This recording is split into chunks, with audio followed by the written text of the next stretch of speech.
আজ আমি বানাচ্ছি দেখো পনির পটলের একটা নতুন রেসিপি।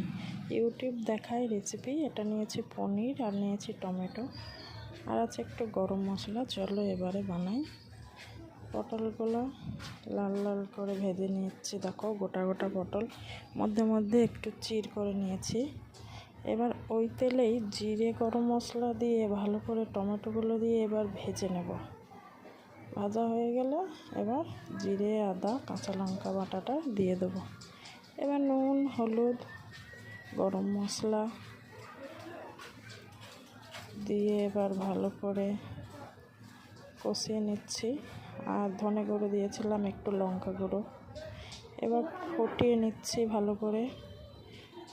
এবার দিয়ে দিলাম ধনে পাতা দেওয়া হয়ে গেছে। এবার ফুটে গেছে। এবার পনিরটাও দিয়ে দিলাম।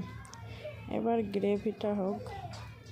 গ্রেভিটা হয়ে গেছে, খুব সুন্দর ফুটে গেছে। এবার টমেটোগুলো গলে গেছে।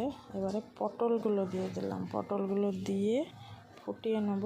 ফুটিয়ে ঝোলটা মেরে গরম মশলা দিলেই রেডি। ভিডিওটা ভালো লাগলে অবশ্যই